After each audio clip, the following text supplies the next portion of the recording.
Boa noite, pessoal. Então, estamos aqui de volta.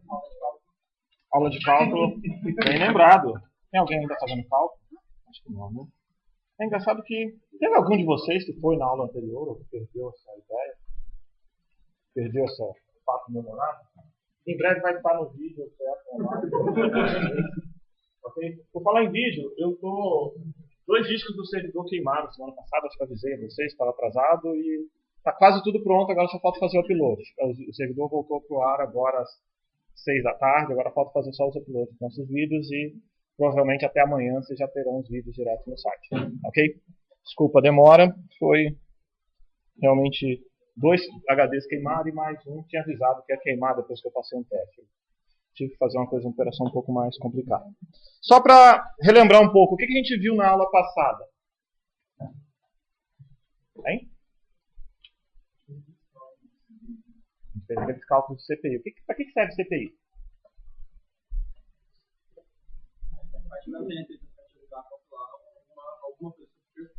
Isso, faz parte da métrica. A gente vai usar a CPI como uma das coisas para calcular o desempenho de programas ou de computadores. Lembrando uma coisa muito importante da nossa aula passada, que medida de desempenho tem que estar relacionada com tempo. Não há como você falar sobre desempenho se você não falar sobre tempo. Ok?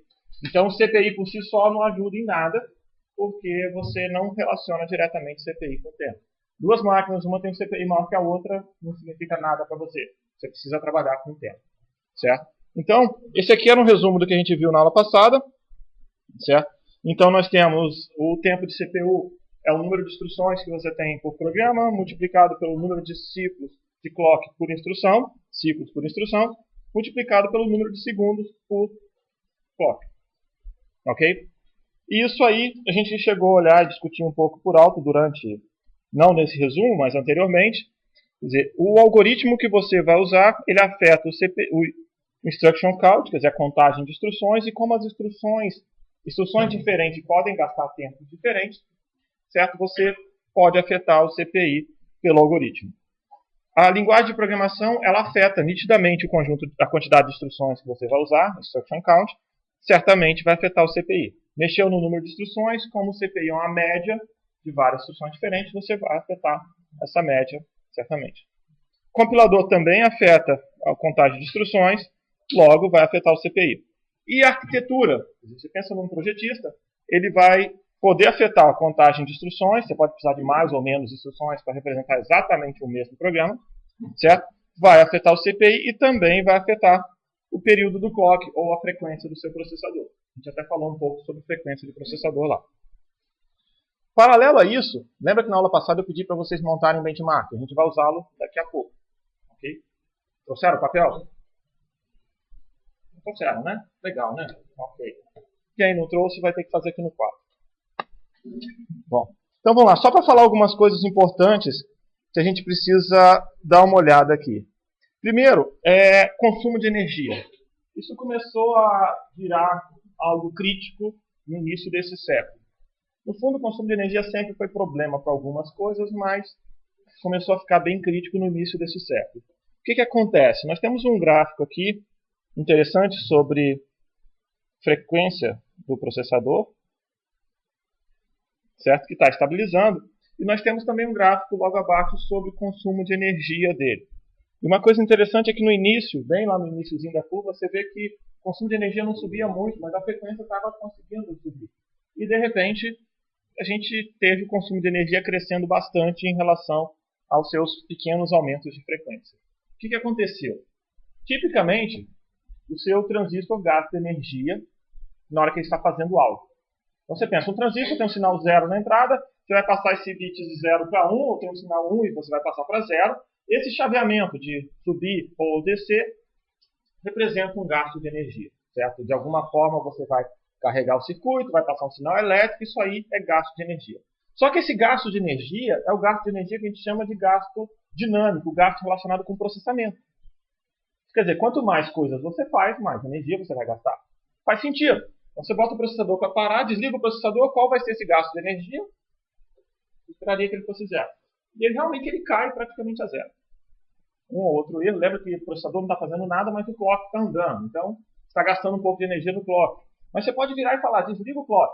Aí o seu gasto vai caminhar para zero. Tudo bem? Só que, mais ou menos tecnologia de 90 nanômetros, por aí, começou a surgir, isso quer dizer 2000 e pouco depois de 2000, começou a surgir e crescer bastante um outro gasto de energia, certo? Também chamado de corrente de fuga. Você pega um transistor, ele não está fazendo nada, mas como o transistor está muito pequeno, alguns elétrons, pouquíssimos elétrons, passam por ele. Isso é chamado de corrente de fuga, ou leakage em inglês. O que significa isso? Significa que você pode não estar fazendo nada e estava passando corrente por ele. Passou corrente, o que significa? Gastou energia. Gastou energia, esquenta. Esquentou, não funciona. Então, teve uma briga logo no início, certo? E essa briga continua existindo até hoje sobre como controlar essa corrente de fuga. E a única forma que você tem efetiva de controlar essa corrente de fuga é desligando aquela parte do circuito. Ok? Você tem técnicas de chaveamento que você consegue desligar só um pequeno pedaço, mas em linhas gerais você tem processos de fabricação que podem te ajudar, mas a única forma de trazer essa corrente de fuga para zero é desligando um pedaço do circuito. Então, o nosso problema de trazer o consumo para zero anteriormente, que era só desligar o clock, você tem um clock, para o seu circuito, tira o clock, vai para zero, não adianta, você tem que tirar a alimentação dele também. Tem que desligar a alimentação dele, porque se você botar a alimentação, vai passar alguma coisa por lá. Ok? E o grande problema que afetou o consumo de energia foi justamente isso. Nessa época aqui, onde você vê de 29, 75, certo? Nessa época da escalada aqui foi quando a corrente de fuga, certo? Nessa época aqui foi quando a corrente de fuga, no fundo ela ainda é relevante para cá, mas foi quando ela começou a ser um fator crítico. Você deixa o circuito ligado lá e está gastando energia. Chega-se a ponto de que a corrente de fuga gasta mais do que a metade do seu consumo de energia, se você não tomar nenhuma providência. Quer dizer, o seu processador não está fazendo nada, mas está gastando metade da energia do processador que está fazendo nada. Certo? Isso é crítico. Então, hoje em dia, fala-se bastante em que você quer um consumo de energia proporcional ao seu desempenho. O que as pessoas buscam é um consumo de energia proporcional ao que você fez. Fez mais trabalho, pode gastar mais energia. Fez menos trabalho, gasta menos energia. Certo? Vou falar um número, não tenho certeza sobre ele, mas o consumo de energia do ser humano em repouso e numa corrida, certo? Varia da ordem de 20 vezes. No fundo, você sabe qual atividade medida do ser humano que gasta mais energia? Pelo menos na tabela que eu tinha visto. Hein? Não, gasta mais, não menos. Hein? Não. Não, atividade assim, como um todo. O que você pode fazer aqui? Se você estiver correndo a maratona, certo? Cortar lenha gasta mais energia do que na maratona. Certo? Interessante, certo? Pelo menos por curiosidade, se vocês quiserem fazer alguma coisa que gasta bastante energia, cortar lenha com machado gasta bastante energia. Certo? Tipicamente, o que a gente faz nos finais de semana, quantos de vocês cortaram a sua própria lenha para aquecer o seu grande inverno, né? Bom, mas voltando aqui, o que acontece? Por que eu falei isso? Quer dizer, um ser humano dá uma razão de 20 vezes. Agora vamos pegar numa apresentação que eu estava vendo, e no congresso 2 anos atrás, os caras eles fizeram uma medida bem interessante sobre o consumo de um processador. Quanto você acha que é a relação entre um processador fazendo quase nada e um processador processando? A meta deles era justamente projetar nessa direção. Quanto você acha que é o consumo de um roteador de rede sem tráfego nenhum, ligado, sem tráfego nenhum, e um roteador de rede full processamento? Você pensa no roteador de rede. Você ligar ele todo, está o consumo 100%. Agora você tirou todo o tráfego, desconecta os cabos de rede dele. Quanto você acha que ele vai gastar de energia? 95% do gasto dele. Então, isso é a definição de algo que não é proporcional, certo? Você gostaria que não está fazendo nada, gasta bem menos.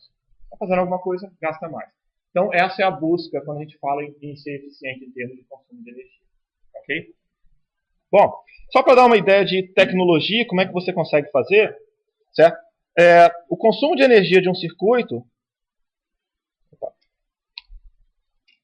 O consumo de energia de um circuito ele é baseado na carga capacitiva dos transistores, quer dizer, a carga capacitiva dele, quanto ele segura a energia que está ali dentro, porque isso você precisa, se você está em 0 e você tem uma carga capacitiva, você quer passar para 1, você tem que carregar aquela carga ou tem que retirar aquela carga. Ele é proporcional à tensão de alimentação ao quadrado, certo? E ele é proporcional à frequência, certo? Onde esse fator aqui, tipicamente, frequência e tensão estão bem relacionados, certo? Você não consegue facilmente subir um e descer o outro.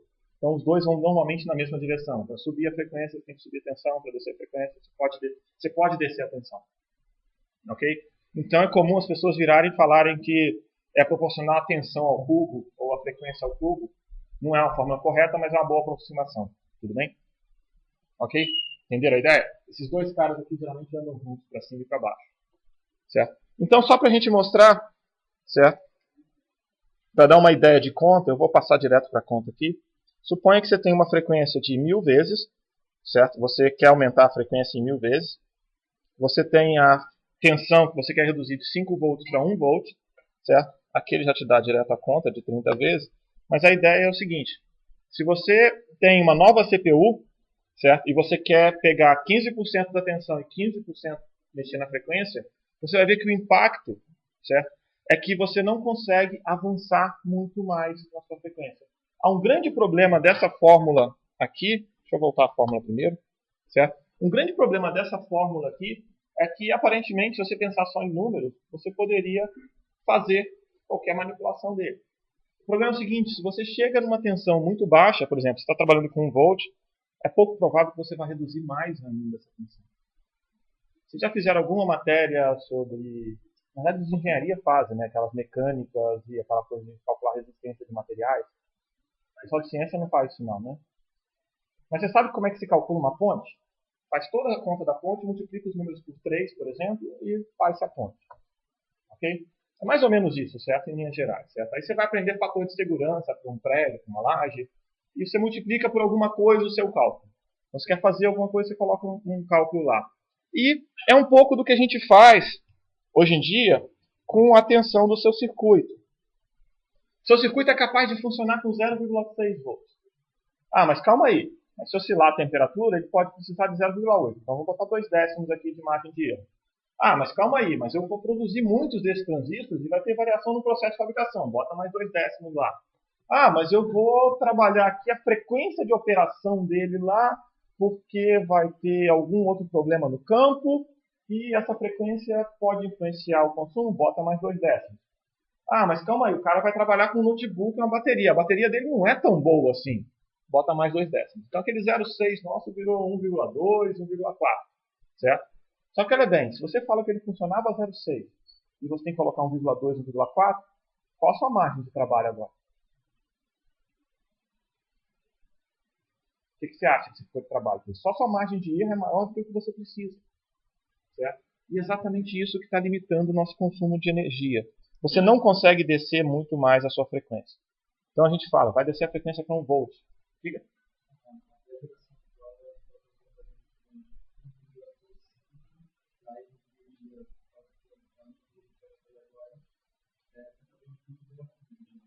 Isso.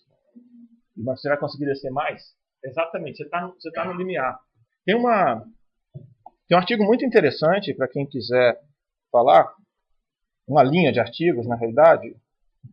Procura ouvir falar sobre Razor. Certo? A ideia é bem interessante dos caras. Fica difícil explicar o conceito dele aqui no início do semestre, mas pensa o seguinte. Justamente por causa desse monte de margem de erro, certo? Justamente por causa desse monte de margem de erro, você precisava disso aqui, certo? E você tem um monte de margem de erro que você acaba gastando o dobro aqui. Tudo bem? E se você gastou o dobro, até mais, certo? Você consegue alimentar um transistor na parte de 0,6, 0,7 volts. Tudo que você vê para cima é margem de erro. Okay? E o cara teve ideia, o Todd Austin, ele teve a ideia, mais ou menos uma década atrás, que é o seguinte, não, eu não vou usar toda essa margem de erro. Eu vou simplesmente descobrir quando eu preciso usar essa margem de erro. Como é que você descobre que seu processador precisa de mais alimentação, que pode aceitar mais frequência, ou precisa reduzir a frequência? O que acontece quando você não tem frequência suficiente, quer dizer, a frequência está alta demais, certo? Ou você não tem alimentação suficiente? Intuitivamente. Não. O que acontece com o seu processador? Com o seu programa que está rodando naquele processador? Dá erro, né? Certo? Como é que você resolve, então? A ideia básica é, eu vou descobrir quando meu processador der erro, eu abaixo a frequência, enquanto ele estiver funcionando, significa que ele está legal. A gente faz um pouco, tem gente que faz um pouco disso subindo a frequência dele, ou fazendo alguma coisa, botando refrigeração maior e forçando overclocking, alguma coisa assim. Na outra direção, certo? Qual a regra de overclock? Vai aumentando a frequência enquanto ele está funcionando, para ele funcionar abaixo. Não é isso? Certo? A última vai até achar a última que ele funciona. Exatamente a ideia dele, só que ele não quer fazer exatamente o overclock, ele quer garantir uma certa operação. Só para ter uma ideia, isso é uma coisa muito interessante que mostra um modelo tecnológico. Eu assisti 2 palestras meio que em sequência, intervalo de um mês entre uma e outra. Um era do pesquisador que teve essa ideia no início de 2000 e, junho do ano passado, um vice-presidente da ARM, que é a fabricante de processadores de celular, mostrando exatamente essa técnica sendo usada em produtos dele. A ideia geral é o seguinte, imagina que você tem um alvo. Aqui estão as características do processador que você quer. Tudo bem? Seu alvo é aquilo ali. Só que, calma aí, você vai ter variação de frequência, variação de tensão, então o processador nunca trabalha aqui. Alguns processadores, se aqui é frequência, por exemplo, e aqui é tensão, alguns processadores podem conseguir trabalhar um pouco mais, com a frequência um pouco mais alta para a mesma tensão. Tem variação de processo. Lembrando que isso aí é escala nanométrica, né? Você tem que lembrar que são poucos átomos ali já. Então, você consegue trabalhar. Alguns processadores, infelizmente, nessa tensão, eles trabalham mais para cá. Certo? Alguns processadores conseguem essa frequência com menos tensão, alguns precisam de mais tensão para cá. Então, no fundo, quando você produz, e aí você pensar num wafer, uma pastilha que você vai produzir de circuito, você produz um monte ali e você vai medir esses caras. Certo? Então, você vai medir esses caras, você vai achar um monte de ponto aqui. Ok? Quais são os pontos bons? Qual que você venderia? Qual que você compraria? Como é que você descobre onde cada um é o ponto? Tenta overclock em cada um, tenta overclock. Você pode pensar intuitivamente que os sensores positivos talvez sejam interessantes. Então, esses 2 setores talvez sejam interessantes. Certo? Ou você pode pensar que você quer uma frequência alta e tensão mais baixa. Você não pode querer aumentar a tensão. A bateria não vai dar conta. Então, basicamente, você pode querer focar nesse setor. Mas, como a gente falou que a especificação é ali no meio, você tem que lembrar que a gente tem que focar no setor inteiro, inclusive o meio, certo? Tudo bem? Qual era a ideia do cara? No fundo, você tem um bom pedaço que pode funcionar. Você pode trabalhar um pouquinho mais rápido, um pouquinho mais lento, a tensão um pouquinho maior, um pouco menor. Então, ele quer trazer bem mais para cá. E o cara consegue pegar o universo daqui inteiro. Um grande pedaço do meio. Só para você ter uma ideia, sem essa técnica, ele conseguia pegar 13 a 15% dos chips, com essa técnica ele pega 87%. 85%, 87%. Como é que ele faz? Ele adapta. Ele consegue descobrir a frequência correta daquele processador e rodar naquela frequência. Ah, mas aí ele vai rodar 15 MHz a mais, 15 MHz a menos? É na margem de erro. Ok? Então você tem um mecanismo lá. Qual é o truque dele? Qual é o truque dessa técnica? Eles botam 2 processadores, um lento e um rápido. O bem lento é usado para verificar se o rápido está funcionando corretamente. Certo? Mas calma aí, como é que um processador lento consegue verificar se um rápido está funcionando? Né? Consegue imaginar 2 processadores, um bem rápido, ele vai estar sempre muito na frente. Como é que você vai esperar esse cara? Então eles usam várias técnicas de arquitetura para fazer com que esse lento não seja tão lento, certo? Baseado nas informações do rápido. E ele assim consegue verificar. Deu errado, o que ele faz? Volta, abaixa a frequência, ou sobe a tensão, depende do que ele tem controle, e roda de novo. Então o chip é capaz de se calibrar na frequência de operação correta dele. E mais, tem outra coisa, né? O celular está aqui no meu bolso, certo? Eu estou andando aqui, temperatura nossa de inverno brasileiro, ok? De repente eu decido ir para o inverno de verdade. A temperatura ambiente vai abaixar. Mas de repente eu decido ir para o meio de um deserto. Ou para quem mais para o interior aqui do estado, por exemplo, já não precisa ser tão deserto, a temperatura já sobe bastante, a temperatura ambiente. E aí você quer que seu dispositivo se adapte. Então, você não precisa ser só capaz de adaptar o processo de fabricação, mas também informações ambientes. Ok? Então, tem técnicas para fazer isso. E processadores modernos, tanto a Intel quanto a ARM, usam técnicas nessa linha. Próximos passos nessa linha de pesquisa, os caras trabalharam, inclusive, fazendo técnicas de software para detectar que funcionou ou não. Mas aí é uma outra história. Ok? Bom, se a gente pensar em termos de desempenho, certo? O que a gente tem? A gente está falando que existiu uma janela até 2004, onde a nossa curva de desempenho crescia assustadoramente. Certo? Então nós tínhamos uma curva de desempenho que crescia assustadoramente. O que aconteceu com essa curva depois de 2004? Certo? Em termos de poder de processamento de um computador uniprocessado, quer dizer, de um core, ele meio que estabilizou. Certo? A ideia geral é que esses processadores ainda conseguem rodar mais rápido que os anteriores por alguns artifícios arquiteturais. Às vezes não sobem mais em termos de frequência. Você até possui hoje em dia alguma coisa de aumento relacionado a ampliar caches e aumentar algumas outras coisas dele. Mas em termos de frequência parou o ganho de desempenho. Certo? E aí que começamos a trabalhar sobre multicores, processadores multicore.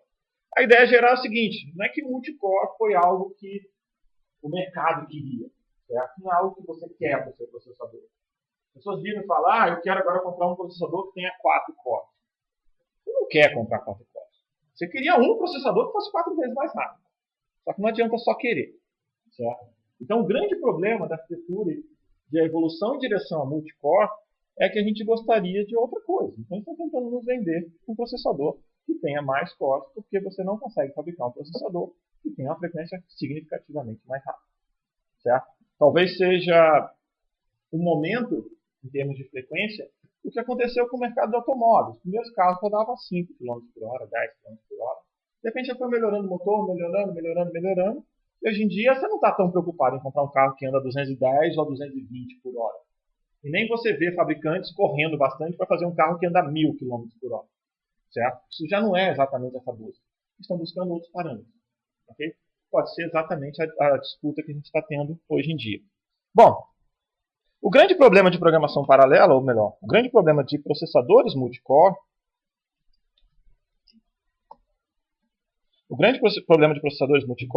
é que você tem que programar em paralelo. Ok? O que significa isso? Quantos de vocês aqui já fizeram algum programa em paralelo? Opa, tem bastante gente. É legal que começa a aparecer mais gente, mas ainda assim é a minoria da turma. Certo? Vocês programaram com o quê? Thread, mas o que vocês já programaram? Java Thread também? Mais o quê? Se quiserem aprender a programar programação paralela, uma recomendação bem interessante para quem for programar em C, chamado de OpenMP. Certo? Muito mais fácil do que quem programou com Pthreads, significativamente mais fácil, principalmente para os casos mais simples que você vai trabalhar. E para os outros casos vai ser difícil em Pthreads também, então esse aqui vai ser levemente mais fácil de trabalhar. Tem versões para múltiplas linguagens, vale a pena olhar. Vamos voltar aqui então. Comparar, uma coisa interessante é que quando você pensa em arquiteturas paralelas ou multicores, se você olhar dentro do processador, uma evolução anterior do processador, ele executava múltiplas instruções dentro dele. Então, os processadores que você tem, esse processador que está aqui dentro, o processador do seu computador, ele é capaz de rodar múltiplas instruções simultaneamente. Você pode ter processadores com centenas de instruções em execução num dado momento. Certo? Centenas de instruções que foram mais do que uma centena de instruções que começaram a ser executadas e ainda não terminaram dentro do seu processador. Mas calma aí, você não tem noção de que isso está acontecendo. Ou melhor, você pode até saber que isso está acontecendo, mas isso não te afeta. O programa simplesmente roda mais rápido. O programador continua tendo feito o mesmo programa. Certo? Então, é muito mais fácil você trabalhar. Do ponto de vista do projetista, certo? Você simplesmente esconde essa funcionalidade do programador. Você fez o código dele rodar mais rápido, mas você não pediu nada para ele em troca. Certo? O grande problema agora, certo, é que você precisa programar para ter desempenho. Você precisa mexer no seu programa para ter desempenho. E esse é um grande desafio. Okay? Então, a mudança de arquiteturas multicore envolve você ter que mexer no seu código para rodá-lo mais rápido. Acabou aquela coisa devagar, aquela coisa que afetava bastante a gente. Uma brincadeira que eu gostava de fazer bastante, hoje em dia mudou um pouco a ideia, Mas você já deve ter ouvido falar que determinado algoritmo vai gastar 1000 anos para terminar, sabe? Determinado programa rodando com os dados ia gastar 1000 anos, não é verdade? Lembra aquela curva que a gente teve de desempenho? Vamos supor que essa curva continua, certo? Então, eu tenho um programa que gasta 1000 anos para rodar. O que eu faço com ele? Cruzo os braços por 18 meses. Quanto tempo ele vai gastar agora? 500 anos. O que eu faço? Cruzo os braços de novo, por mais 18 meses. Quanto tempo ele vai gastar? 250. O que eu faço de novo? Cruzo os braços, certo? Então, aqueles programas que as pessoas falavam que iam gastar 1000 anos, não gastavam 1000 anos. No fundo, você precisava uma janela aí de 10 a 20 anos, sem fazer nada, e botava ele para rodar. Certo? Essa era a ideia geral, ok? Então, novamente, você começou a ter problemas, ou melhor, tirar proveito disso. Você faz um software, está lento, não se preocupe, espera a próxima geração. Certo? Vocês já ouviram falar bastante disso. Espera a próxima geração de computador que vai funcionar. Na verdade, a mesma coisa acontece com o celular hoje em dia, né? Certo? Mais ou menos a ideia que você tinha no mercado de desktop antigamente começa a acontecer em celular hoje em dia. Mas a ideia é que você podia esperar. O grande problema é que hoje em dia a gente tem sérios problemas em esperar, porque o seu programa não vai tirar proveito das novas funcionalidades. Ok?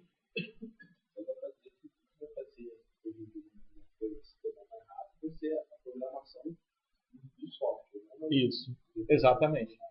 Fazer o projeto do software, projetar um software para tirar proveito do paralelismo vai dar um ganho de desempenho muito melhor. É onde você consegue ter um ganho. Você tem, por exemplo, um data center todo para você e você quer rodar seu programa mais rápido. Você tem que dar um jeito de fazer ele rodar lá. Porque no seu celular ele não vai rodar. Okay? Aí tem aplicações que são mais fáceis, mais difíceis, obviamente, mas a gente tem que trabalhar com elas. Olhando bastante essa questão do software. O que você faz dentro do processador? Você ainda faz coisas? Sim, você faz coisas dentro do processador. Mas você começa a ter o limitante onde você não vai conseguir fazer o seu processador na escala ainda, certo? A não ser que você tenha uma ruptura de projeto, você não vai conseguir fazer o seu processador subir muito mais rápido porque você tem limitante de consumo de energia. Certo? O caminho está sempre na direção de fornecer mais cores para o projetista de software, de forma que ele consiga rodar mais software. Exatamente, essa é a pergunta. Problemas que não são paralisáveis, eles não são paralisáveis hoje, ou a gente não encontrou uma solução para ele que dê para paralisar de um jeito diferente, ou eu não encontrei uma forma de paralisar aquele mesmo algoritmo. Então são formas de olhar aquilo. A gente tem que pensar nessa forma. Certo? Então a gente tem basicamente 3 tipos de problemas. Os que são paralisados, que a gente chama de trivialmente paralisados, eles representam incríveis 10% do universo dos programas. Certo? Vamos começar sempre com multiplicação de matriz. Quando você vai programar em paralelo, as pessoas começam.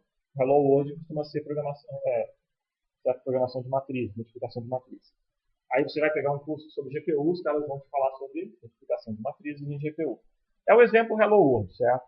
Aí você tem vários códigos que você mexe um pouco neles e consegue colocar lá. Depois você tem um universo de quase 70% dos programas onde você consegue mexer, mas não é tão direto. Só lembrando, no primeiro grupo ali também, você tem casos clássicos como, imagina que eu pego essa imagem aqui, minha tela, né? Eu divido ela em 4 pedaços e faço uma operação gráfica em cada um dos pedaços. Um processamento paralelo, trivialmente paralelo. Eu divido a imagem em N pedaços e processo N pedaços separadamente.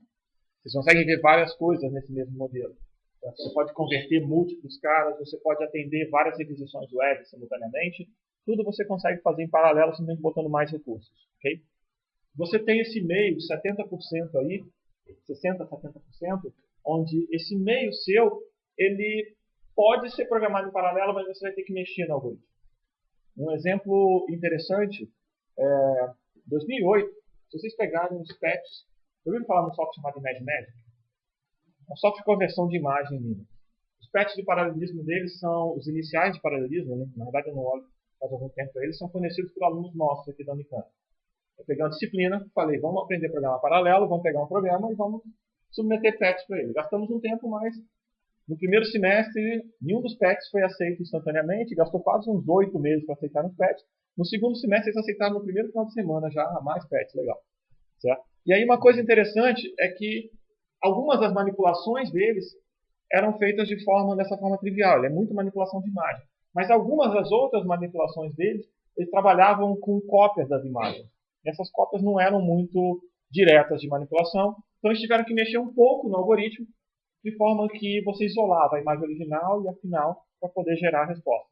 Um exemplo simples, imagina que você tenha filtros básicos de imagem, onde você tem um conjunto de pontos, por exemplo, 9 pontos, e você, para calcular esse ponto, você precisa fazer alguma coisa com os vizinhos. Tudo bem? Coisa razoavelmente simples. Qualquer operação. E aí o que acontece é que se você estiver fazendo essa imagem sequencialmente, na hora que você chegou nesse ponto, se você fez sequencialmente, ao chegar nesse ponto, o que você fez é que você já sujou esses caras. Certo? Em linha geral tem isso. Você pode manipular um pouquinho o algoritmo de forma que isso não aconteça. Uma forma trivial de fazer isso é guarda a cópia da imagem original e processa com a imagem copiada. Tem vários algoritmos que, colocando simplesmente esse mecanismo simples de guarda a imagem original, processa numa e gera na outra, funciona bem. Ok?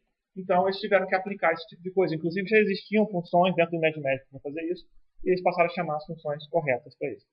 Então foram vários patches nessa linha. Então a gente tem isso aí como 60%, 70% do código. E aí sobra os outros 20%, certo? Ou 30% dos códigos que são realmente pesados. Você não tem uma solução trivial e muitas das vezes você precisa reprogramar aquele negócio. Refazer o código ou repensar o código. Esse sim está o grande desafio. Como é que você coloca esse cara em paralelo? Tudo bem? Bom, já que eu tinha falado, eu acabei de falar para vocês questão sobre produção de chip.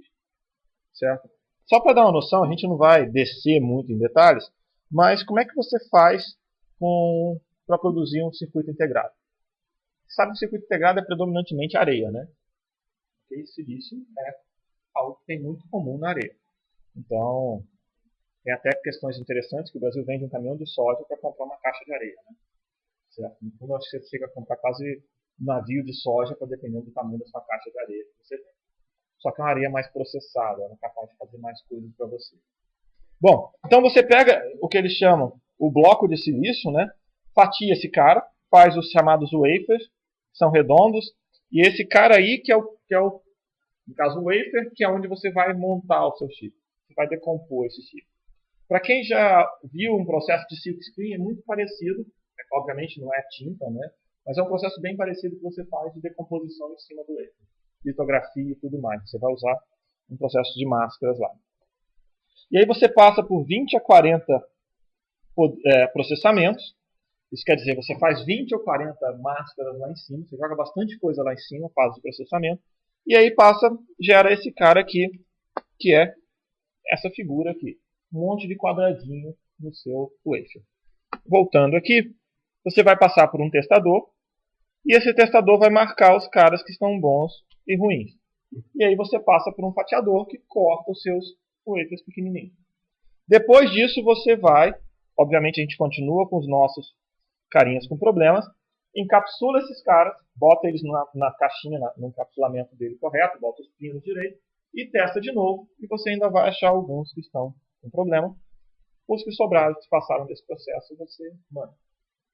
Existe um termo bem interessante chamado de yield, que é quantos por cento dos que você começou lá no início chegaram até o final.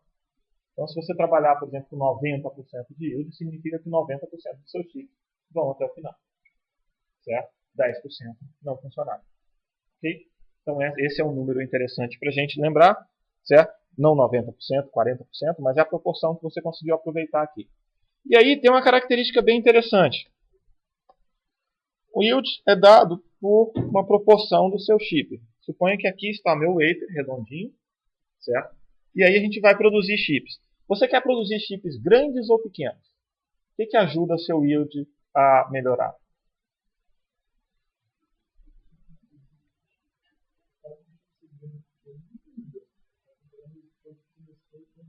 Acertou? Isso, então. Mas você quer melhorar seu yield, seu chip for maior. O wafer é tamanho fixo. Ok? O wafer é fixo, não vai aumentar. A fábrica inteira é feita para trabalhar com aquele wafer. Só para dar um exemplo bem simples. Suponha que eu faça um chip só aqui. E tenha uma falha aqui. Qual é o meu yield? 0. Ok, agora vamos pensar que eu faço uma pizza, né? Obviamente ninguém vai fazer um chip desse formato, né? Tudo bem? Depois a gente elabora um pouco mais. Mas eu continuo exatamente com aquele erro. Qual é o meu yield? 75%. Intuitivamente vocês têm a noção de que se eu fizer chips menores, eu tenho um potencial de ter um yield melhor. Faz sentido? Ok? E é realmente verdade. Quer dizer, quanto menor o chip, melhor meu yield. Só que existem custos financeiros no processo. Você não quer fazer um chip muito pequeno. O fato de cortar, encapsular, fazer todo o resto, encarece muito cada um deles. Certo? Você tem um custo de encapsulamento muito alto. Então, é um trade-off, existe um tamanho ideal de processamento de chip. Ok? Daquela máquina. No fundo, você vai pegar muito pequeno, volta a ser caro, e muito grande fica caro por causa de yield. Então, você tem um vale no meio da curva. Você tem uma curva que vai apresentar um vale. Não necessariamente nesse formato aqui, mas um vale. Certo? E aí, se você fizer vários quadradinhos do mesmo tamanho, como eu estou fazendo aqui, o que acontece é que a sua falha pode afetar alguns, mas ainda assim você vai ter outros. E um detalhe importante é que você perdeu as bordas, né? Obviamente. Tá? Você perde as bordas, obviamente. Então, se você fizer algo muito grande, você tem mais chance, inclusive, desse cara chegar na borda, e a borda não é útil para a gente. Ok? Só para dar uma noção. Uma coisa interessante é que o Opteron X2, certo? A AMD Opteron X2 gastava um wafer de 300 milímetros de diâmetro, certo? E com isso ele conseguiam produzir 117 chips numa tecnologia de 90 nanômetros. Ok? Então isso é o que você consegue. Dá para você fazer a conta por 45 nanômetros, até dá para você fazer uma conta aproximada, mas você tem que lembrar que aqui ele está tentando usar para o X4, né? E o X4 já colocou mais coisas lá dentro do chip. Então a conta não é exatamente a mesma área por circuito integrado mais. Certo? E aí o que a gente está falando é que o yield é dado por essa fórmula aqui embaixo. A gente não vai focar muito nessa parte de produção, certo? Só para dar uma noção geral para vocês. Particularmente, acho que uma coisa muito importante é vocês notarem que chip muito pequeno acaba ficando caro. Muito grande também fica caro, porque você tem problemas de produção. Certo? Então você tem que trabalhar um pouco ali no meio. Mas esse ali no meio, se você lembrar que a sua tecnologia vai diminuir pela metade o tamanho do transistor, significa que seu chip pode crescer quase que o dobro da área, mantendo um custo compatível. Ok? Tudo bem? Não é exatamente compatível, tem mais coisas envolvidas, mas é bem interessante trabalhar nesse sentido. Ok? Bom, dito isso, vamos voltar à nossa parte de benchmark. Ok? Vamos falar um pouquinho sobre benchmarks. O que são benchmarks? A gente tinha falado, são programas usados para medir o desempenho do processador. Tipicamente, a gente vai falar agora sobre um benchmark chamado de SPEC. Certo? O que SPEC faz? SPEC é uma entidade e, de tempos em tempos, ela divulga e distribui o benchmark. Então, você tem edições do SPEC 92, 95, 2000, 2006. Certo? Então, nós temos vários SPECs aí. E esses SPECs significam que eles coletaram um conjunto de programas e esse conjunto de programas foram usados para poder medir computadores. São usados para medir computadores. Então, lembra aqueles programas que vocês pegaram, montaram, a ideia que vocês pegaram na aula passada? A gente vai tentar casá-los agora com o SPEC. Okay? Vamos ver quanto vocês adivinharam do SPEC na aula passada até hoje. Certo? Tipicamente, a ideia geral deles é que esses programas que eles escolheram representam um workload típico de usuários de computação. Certo? E aí entra uma coisa interessante, né? A gente já discutiu na aula passada, certo? O pessoal da primeira fila que mudou, estava indicando, certo? Decidiram sair da primeira fila para poder fornecer lugar para outros participarem, simplesmente por timidez. Mas a ideia geral é o seguinte, a gente, olhando na sala, a gente já tinha notado que tem pessoas que têm perfis diferentes de usar computador. É verdade? Ok? E o que significa isso? Significa que a gente vai escolher programas diferentes, que a gente vai rodar programas diferentes. Então a gente precisa olhar um pouco isso. O que o SPEC fala é que eu tenho vários SPECs. O que a gente vai olhar aqui é o chamado SPEC CPU, que é para medir o processador. Existem versões web, existe SPEC web, existe SPEC Java, existe SPEC paralelismo, SPEC OMP para medir exatamente paralelismo. Tem vários SPECs. SPEC Power para medir consumo de energia. Então, são programas ou infraestruturas para você conseguir medir alguma coisa. A ideia geral do SPEC é, rodei o SPEC, deu o número 1000, esse computador é 1000 vezes mais rápido que o computador básico que eu estava usando anteriormente. Okay? Então essa é a escala interessante para a gente trabalhar. Ok? Então vamos lá. O que nós temos aqui? Certo? O SPEC 2006, que é a versão que a gente vai discutir aqui um pouco, provavelmente eles estão preparando para lançar o sucessor dele, até hoje não tem, certo? O SPEC 2012, por exemplo, ou alguma outra coisa. Está na época, vamos ver quando eles vão fazer. Existem outras características, mas ele mede o tempo, certo, gasto na execução de um conjunto de programas, certo? Então ele foca bastante no tempo de CPU, roda os programas, tipicamente uma avaliação de SPEC roda cada programa 3 vezes, com o conjunto de entradas dele, e vai lá e te dá o tempo médio dessas execuções. Normaliza esses tempos em relação à máquina de referência e tira uma média geométrica desse resultado. Certo? Para quem não sabe, média geométrica é exatamente essa fórmula aqui embaixo. Em arquitetura de computadores, a gente usa média geométrica no lugar de média aritmética. Por quê?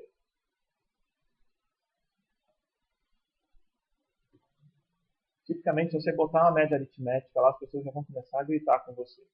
Por que eles vão preferir uma média geométrica? No fundo, há argumentos a favor de várias delas.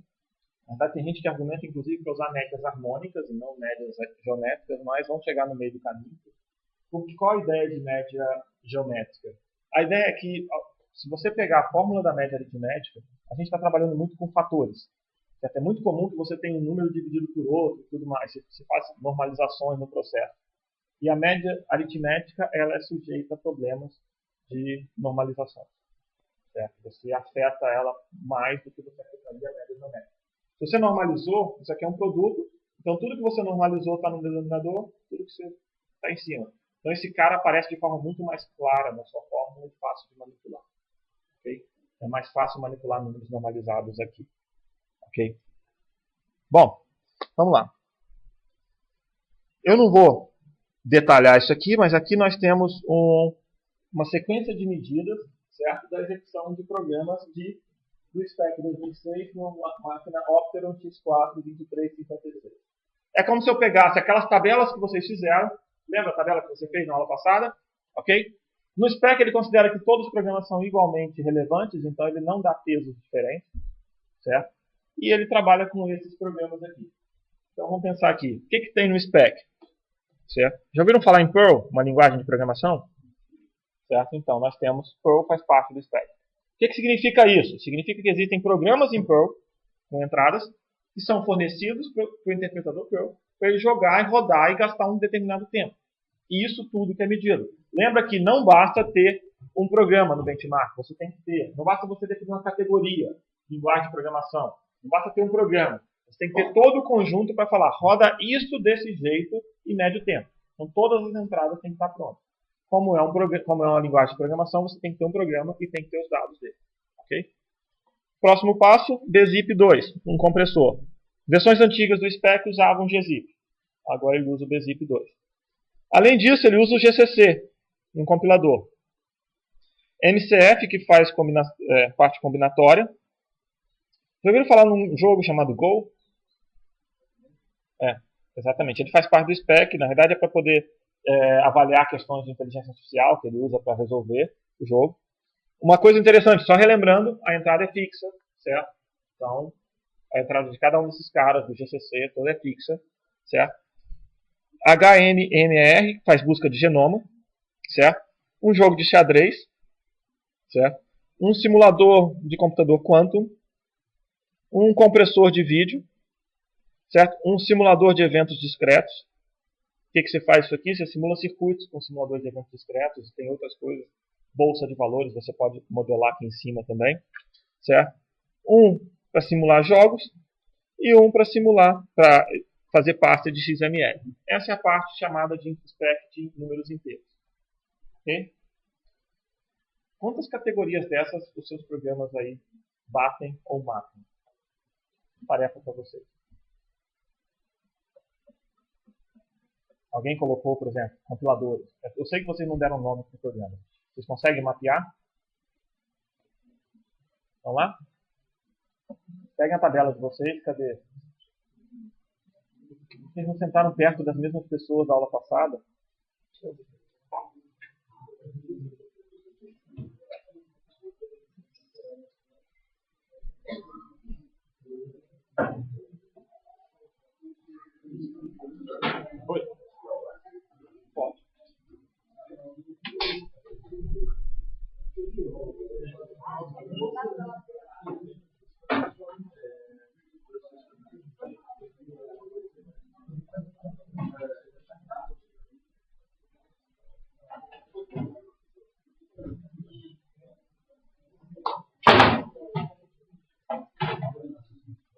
negócios estão voltando para os lugares. Então...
Brown, é mais cara de Brown, na verdade.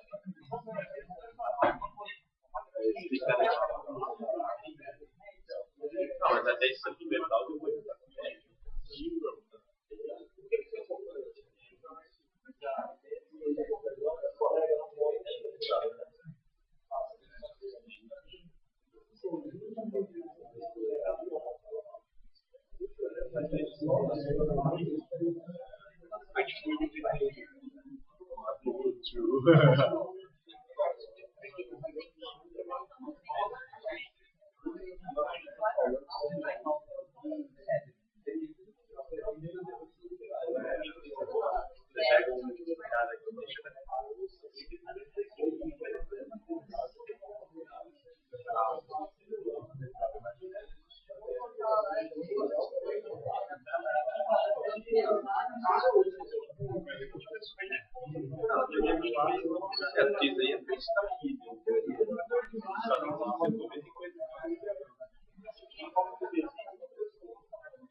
se tu vê essa parte de cadeias, a pessoa regular, que é igual o jogo do nosso pai,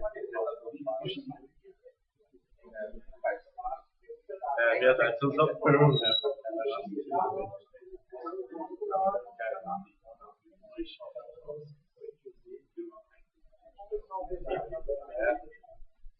Spray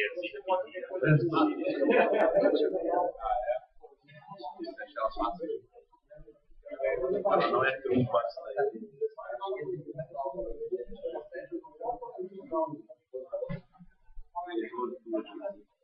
Cara, vai dar nossa.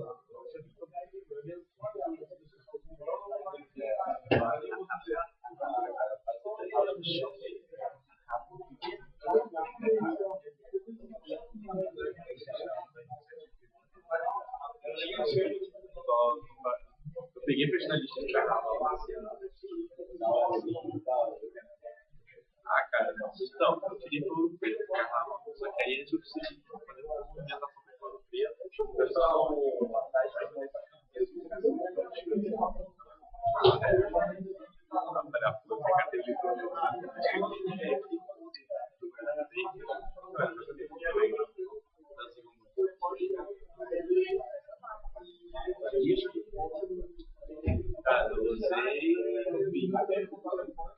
Eu sei que eu ia. Então, eu baixei na bagaça. Andar forte, cara. Eu não sabia mexer. Mas eu vi que o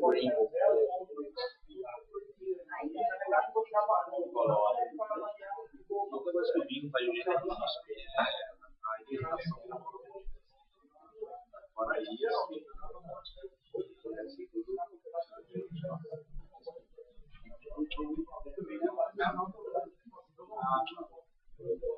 mas isso foi legal. Eu só consigo ver uma cara de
Então vou voltar aqui, vou falar só um pouquinho. do gênio, ele é fácil. O aluno faz uma coisa parecida.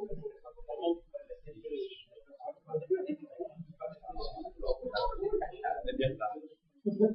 Cara, vamos lá, pessoal. Uma coisa muito importante aqui, certo? Só para a gente dar um fecho nesse pedaço, olhando assim, pela caminhada que eu fiz aqui pela sala, o que vocês fizeram? O que tinha no benchmark de vocês? Tipicamente, o benchmark de vocês não mencionava um nível tão baixo quanto estão mencionado aqui. Então, por exemplo, browser. Vamos usar o exemplo do Vitor lá atrás. Browser. Cadê um browser aqui? Não tem um browser. Mas calma aí, eu uso browser pra caramba. Tem browser? Não, não tem. Mas o browser faz parsing de HTML ou XML. Então, a gente tem um elemento aqui que faz isso, certo? Ok? Mas o que ele faz? Certo? Seu browser faz manipulação de vídeo. Seu browser tem JavaScript, que é uma linguagem interpretada. Você pode ter aqui, certo? E por aí vai. Então, é bem provável. Falaram, por exemplo, um processador de texto, um aplicativo de Office. Seu browser tem compressão também, certo? Seu browser tem compressão lá dentro. Então, seu browser tem coisas aqui. Então, a ideia geral é que seu browser tem, seus componentes daí tem coisas daqui. A ideia de avaliar nesse momento aqui, certo, do spec, foi pegar componentes um pouco mais básicos. Ok? Perguntou alguma coisa? Então, certo? No caso geral de vocês definiram coisas mais alto nível e essas coisas foram quebradas em tarefas menores que estão aqui dentro. Tudo bem? Entenderam? E aí tem a pergunta do computador quântico. Quantos de vocês usam no seu dia a dia um computador quântico? Ou melhor, um simulador de um computador quântico? E por que escolheram isso como algo representativo? Minha intuição é que eles escolheram muito mais pelo fato de ser um simulador do que pelo fato de ser quântico. Ok? Então, simular coisas é mais relevante. Tudo bem? E o computador quântico ele envolve fórmulas e coisas assim, então ele tem manipulações dessa forma. Uma outra coisa importante, só para dar uma ideia, aqui ele tem contagem de instruções em bilhões, cada um desses programas. Observa que eles são alguns pequenininhos e outros maiores um pouco, certo? Mas eles têm uma faixa de tamanho interessante. E aí, para cada um desses programas, tem o CPI deles. Observa que você tem CPI da ordem de 0,75 à ordem de 10. Certo? Ou seja, você tem instruções que gastam na ordem de 0,75. Então você consegue... No fundo, há uma outra coisa interessante. Quando o CPI é pequeno, menor do que 1, a gente inverte a sigla e chama de IPC. E aí você faz a sigla com um número maior que 1 de novo. É claro que na tabela não dá para mexer muito nisso, mas a ideia geral é que você gosta de falar números maiores que 1. Tá? Ok? E aí nós temos mais informação. Deixa eu só mostrar aqui o spec ratio. No fundo, nós temos aqui o reference time, é o tempo de referência, e temos o spec ratio, quer dizer, quanto tempo qual o fator que você fez, certo, para executar esse cara. Certo? Então ele estava gastando num determinado tempo, e agora ele está gastando num tempo bem mais rápido, e aí você define o spec ratio. E no final, nós temos a média geométrica, que é 11,7. 11,7 significa que essa máquina é 11,7 vezes mais rápida que a máquina de referência. Okay? Em linhas gerais, o que o spec quer te dizer é exatamente isso. No final das contas, o que é importante para o spec é, ok, esse computador é 11,7 vezes mais rápido que aquele outro. Logo, você deveria comprar esse ao invés daquele outro. Tudo bem? Então, faz essa conta toda, executa tudo e chega numa resposta final. Uma característica geral dos programas de vocês, foi o que eu pedi, vocês não definiram padrão de entrada, conjunto de entrada. Então, eu estava conversando com um dos grupos falando, um browser não é uma boa definição do que você quer. O Office pode não ser uma boa definição. Você quer mais do que isso. Você quer a carga de entrada. Eu quero abrir o browser e vou fazer tal página. Mas o browser tem um grande problema que ele depende de interface com o usuário. Então, pegar os componentes é interessante. Pegar o componente do aplicativo de Office é interessante. Certo? Por isso que os componentes são quebrados. Tudo bem? Só para mostrar outros tipos de spec, tem um deles que é chamado spec power. A gente não vai detalhar muito, mas ele faz a conta de consumo de energia. Os que estiverem interessados, tem uma seção no livro que menciona sobre ele. Então nós temos informações sobre spec power, sobre consumo de energia de servidores, tipicamente. Tá? E aí nós temos uma outra coisa importante quando a gente fala sobre desempenho, que é a conhecida lei de Amdahl. Conhecida por quem, né? Você deve perguntar. Certo? Quando eu falo conhecida assim, né? A famosa lei de Amdahl. Mas na verdade você já deve conhecê-la intuitivamente, certo? Vamos fazer assim, ó. Suponha que vocês tenham um determinado programa, certo? E esse programa ele tem dois pedaços. Um pedaço verde e um pedaço vermelho. Certo? Para facilitar as nossas contas, vocês notam que eu gosto de facilitar as contas. Certo? Esse tempo aqui é 10, esse tempo aqui é 5. Se você melhorar a parte vermelha, qual é o seu maior ganho de desempenho que você consegue só mexendo na parte vermelha?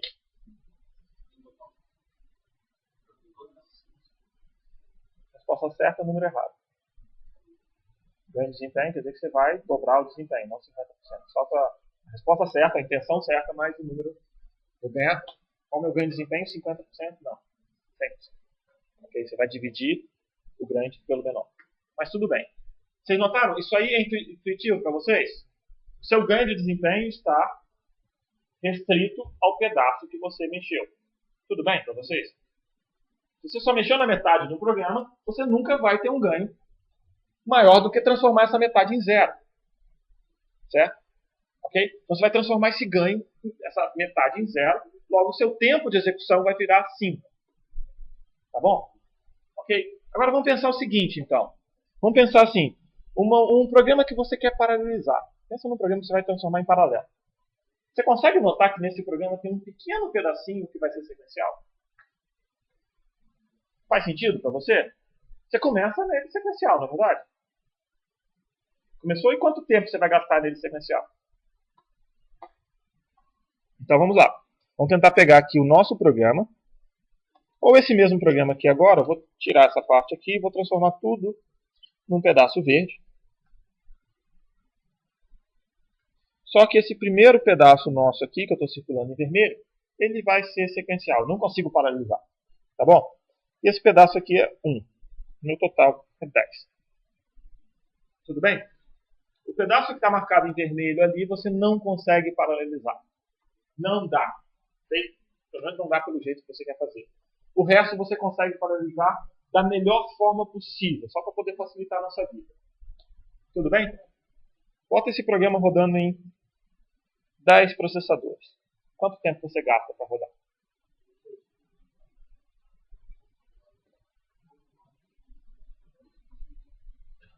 Hein?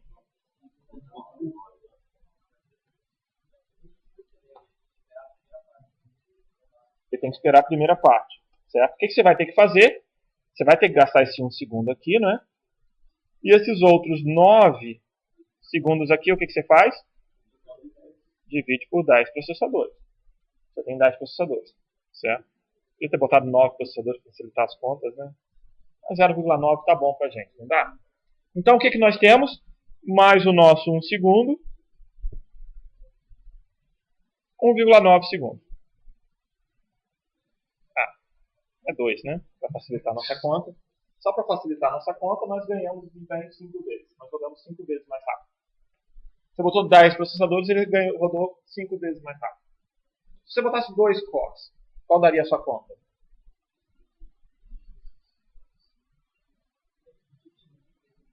Tem? 5,5. Aproximadamente 2 vezes mais, né? Um pouquinho menos que 2 vezes.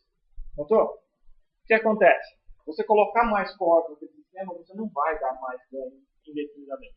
Por menor que seja a sua parte paralela, ela vai começar a te influenciar. A sua parte sequencial, desculpa.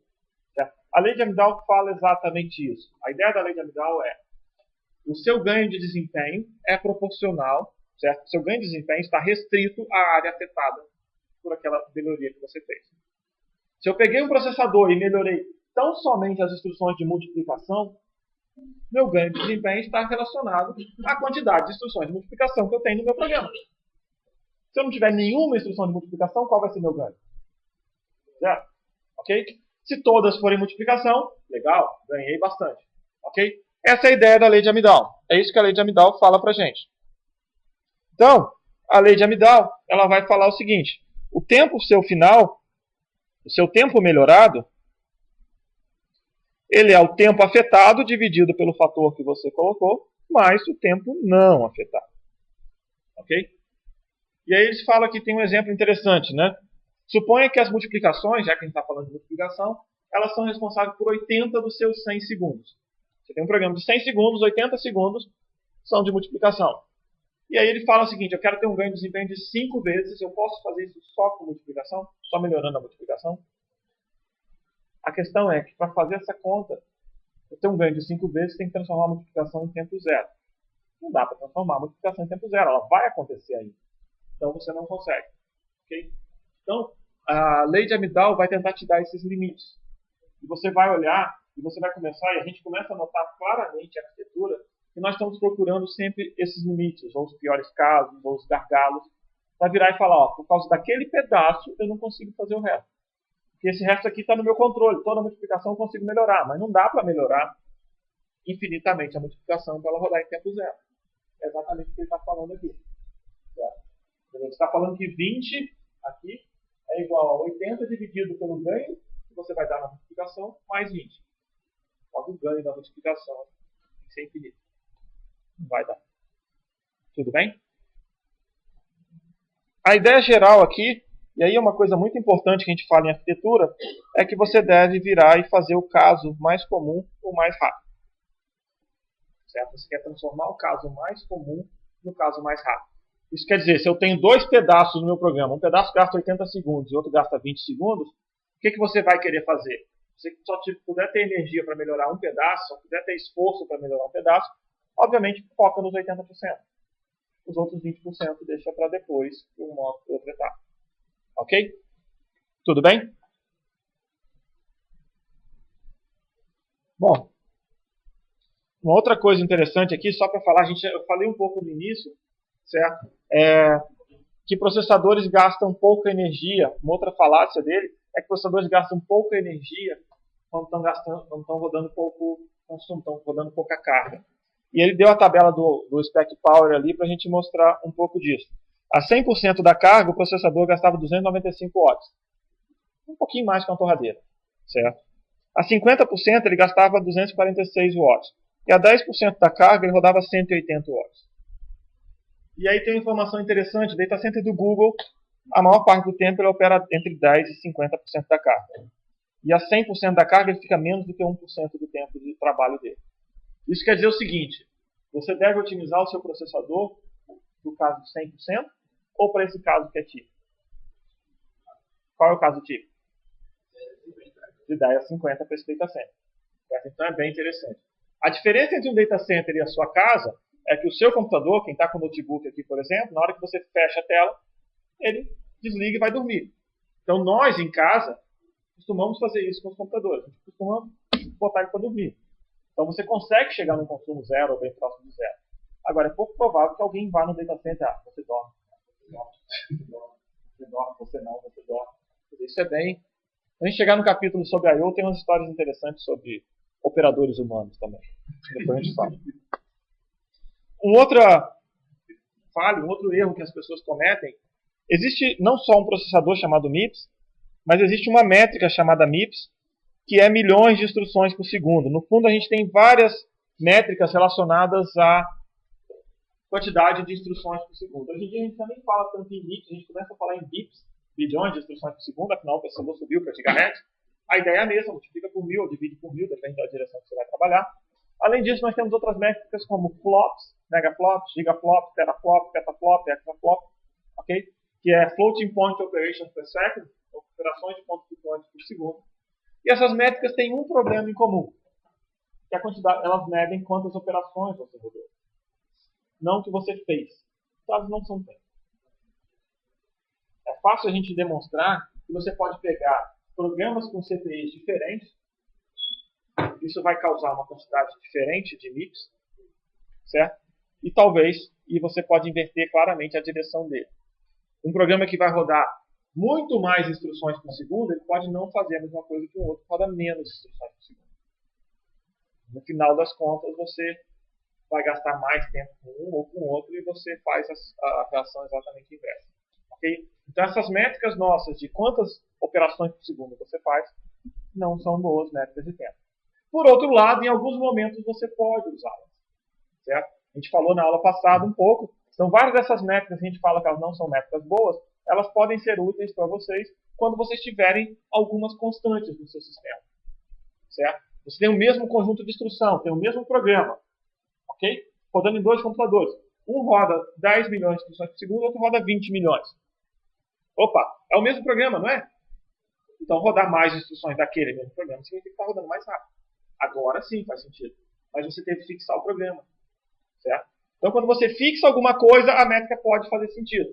Mas se você pensar a métrica aberta, livre, ela não vale. Ok? Tudo bem? Tudo bem com os senhores? Bom, só para a gente fechar um pouco esse pedaço aqui, certo? Fechar esse capítulo, a gente tem que trabalhar, certo? Basicamente em tentar melhorar desempenho, custo, circuito, certo? A gente vai trabalhar com várias hierarquias de abstração, a gente falou um pouco disso, a gente vai falar bastante agora no capítulo 2. Principalmente, uma delas é o conjunto de instruções, que é o nosso próximo foco. O nosso foco agora é o conjunto de instruções do processador. E a gente tem uma métrica que é tempo. Esse é o nosso valor importante para esse momento. Okay? Tempo é o nosso valor importante.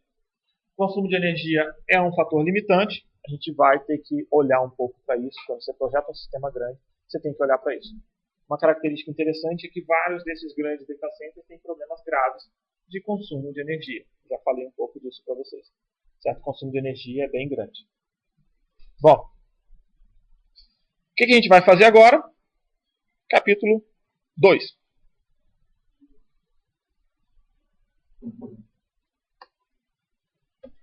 Só para a gente pegar um pouco da introdução do capítulo 2 e a gente vai tentar seguir e falar um pouquinho mais sobre a nossa camada de abstração do processador.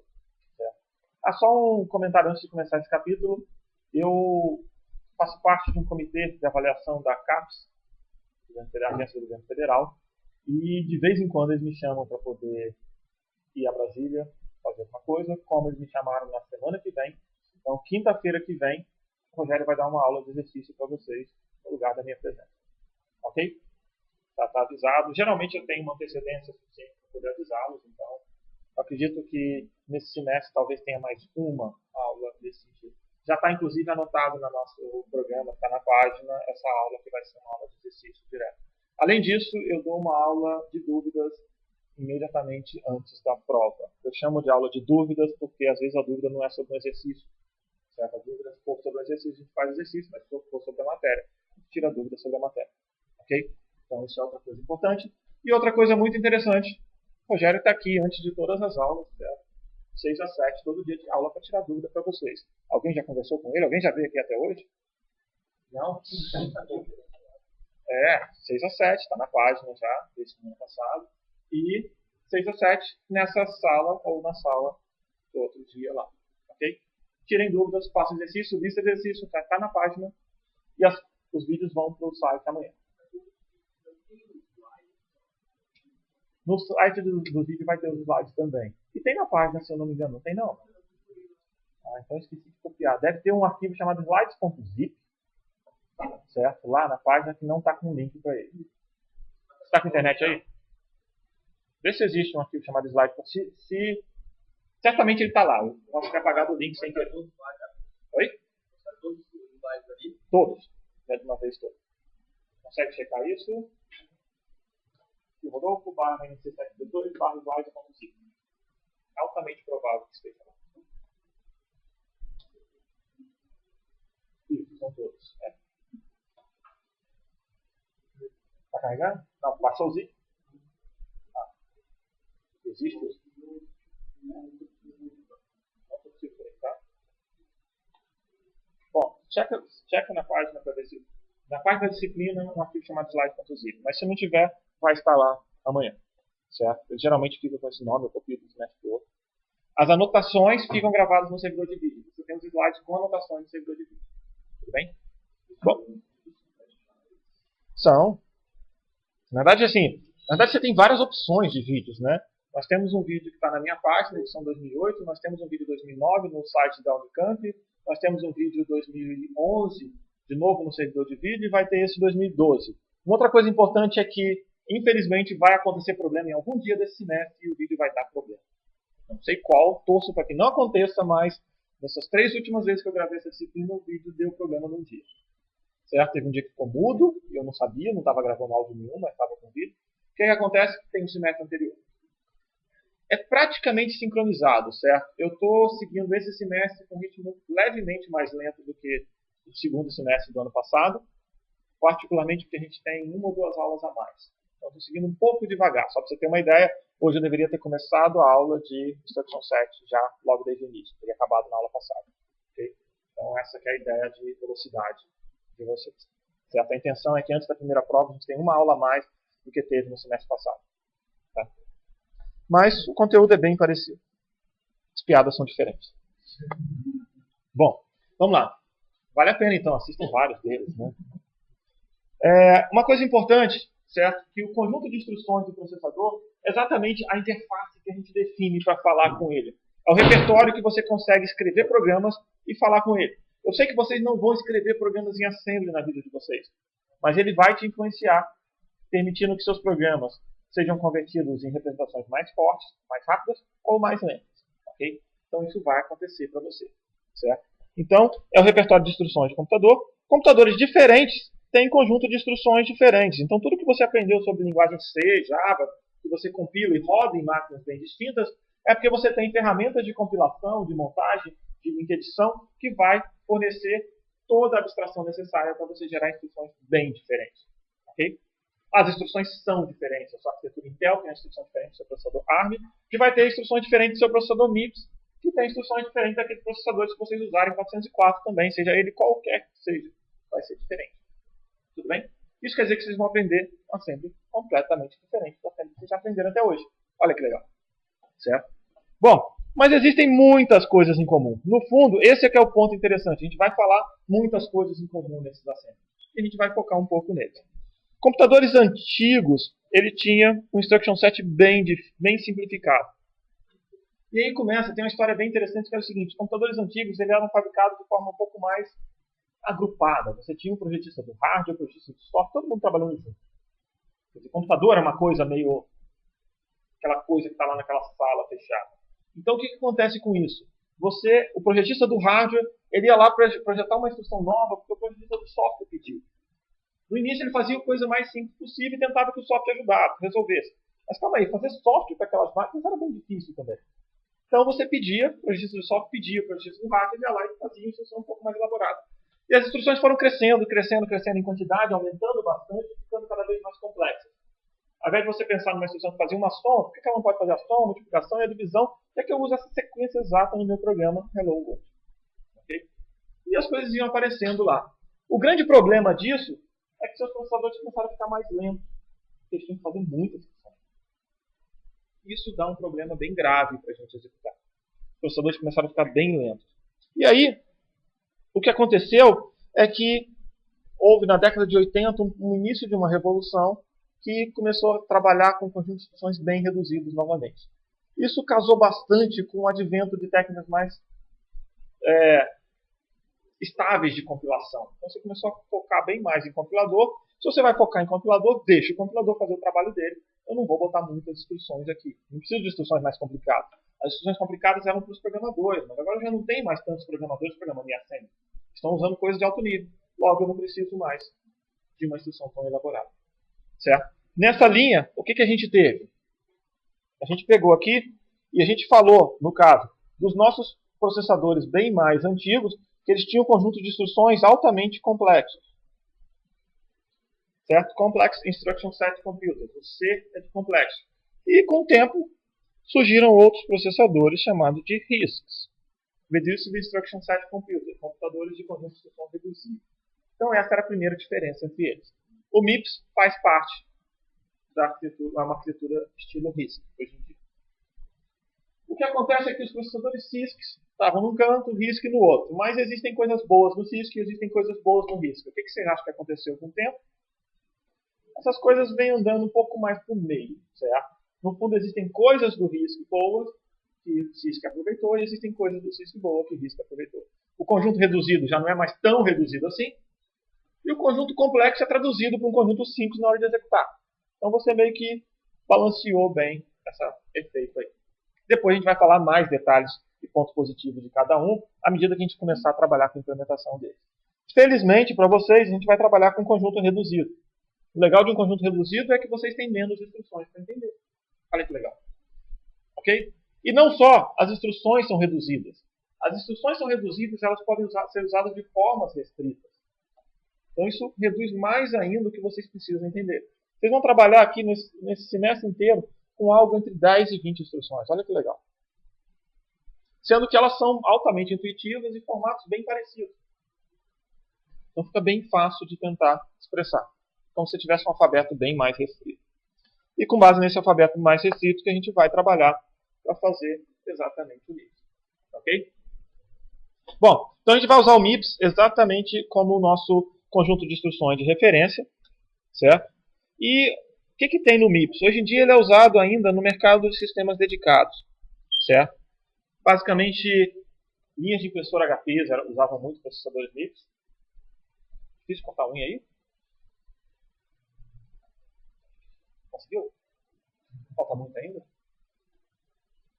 Ok.